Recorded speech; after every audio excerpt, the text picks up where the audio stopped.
Assalamu alaikum wa rahmatullahi wa barakatuhu. This is Tariq. 5 ways to ask for help. If you want to ask your friends for help, do you understand the formal and informal way? And how do you ask for help? अगर आप चाहते हैं अपने दोस्त से मदद मांगना तो वो कैसे मांगेंगे और वो कैसे समझेगा, वो आज के सबक में हम सीखेंगे। इसमें फॉर्मल तरीका कौन सा और इनफॉर्मल तरीका कौन सा है ये भी हम देखेंगे। सबसे पहला जुमला, I need a little help. I need a little help, मुझे छोटी सी मदद चाहिए। आप किसी से रिक्वेस्ट करना चाहते हैं और उससे मदद मांगना चाहते हैं तो ये सबसे कॉमन तरीका है कि आप उससे ये कहें I need a little help. अगर आपको अंग्रेज़ी ज़्यादा नहीं आती तो I need a little help, can you help me with my homework. I need a little help, मुझे छोटी सी ज़रूरत है। Can you help me with my homework, क्या तुम मेरे होमवर्क में मेरी मदद कर सकते हो। Can you help me with, उसके बाद आप वो काम बता दें। तो ये बहुत आसान तरीका, I need a little help. अब आपको ये नहीं बताना कि किस किस्म की हेल्प चाहिए, तो आप सिर्फ बोलें I need a little help. लेकिन अगर आप ये बताना चाहते हैं कि किस किस्म की आपको हेल्प चाहिए तो I need a little bit, I need a little help, can you help me with, उसके बाद माए लगाकर आपने कोई भी काम यहाँ लिख देना है। सही, होमवर्क की जगह आपने वो नाम लिखना है, उस काम को लिखना है जिसमें वो आपकी मदद करे। सही है, तो ये बहुत सिंपल है अगर आप कोशिश करें। दूसरा तरीका है could you help me out. Could you help me out, आपको किसी बंदे के साथ उसके काम का हिस्सा हो तो ये बहुत ही फॉर्मल तरीका होता है could you help me out. You do a part of someone's work, आप किसी काम का हिस्सा बनो। Okay, her parents helped her out with $500 loan. उसके माँ बाप ने उसकी मदद की $5,000 लोन दिलवाने में। So it's really simple. So अगर आप ये नहीं कहना चाहते तो सिंपल आप ऊपर वाला जुमला इस्तेमाल करें। वाला जुमला कौन सा था, could you help me out, क्या आप मेरी मदद कर सकते हैं। सिंपल, अगर आप कुछ नहीं कह सकते तो सिर्फ could you help me out, इसका मतलब होगा या तो आपको पैसों की ज़रूरत है।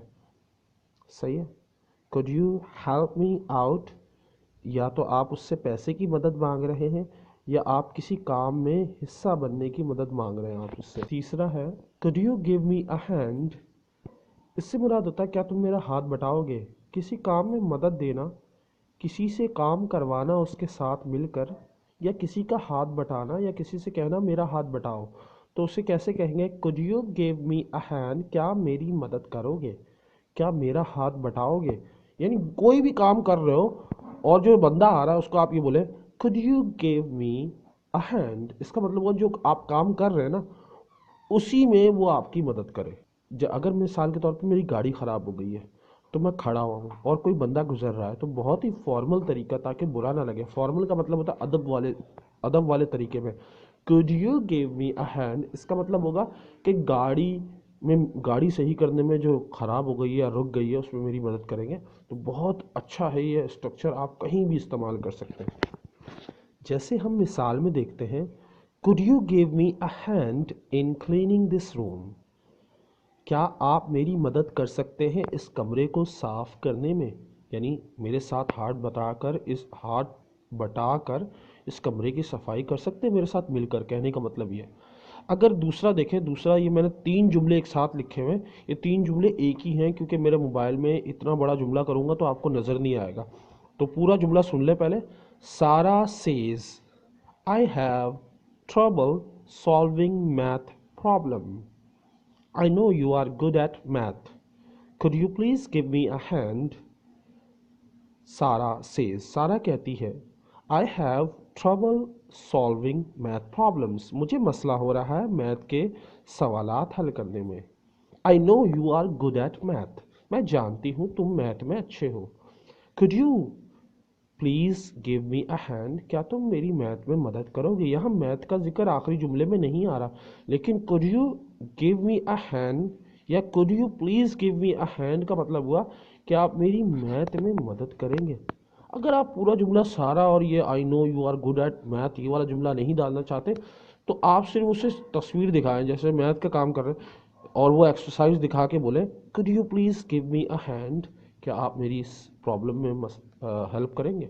Okay, could you spare a couple of minutes, could you spare a couple of minutes, I can spare a few minutes, इसमें आप could भी इस्तेमाल कर सकते हैं, I could spare a few minutes।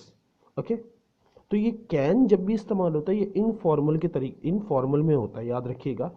Informal में हमेशा can इस्तेमाल होगा और फॉर्मल में हमेशा could इस्तेमाल होगा, ये बात याद रखिएगा। तो can और can you spare me some change, क्या तुम मुझे खुला दोगे।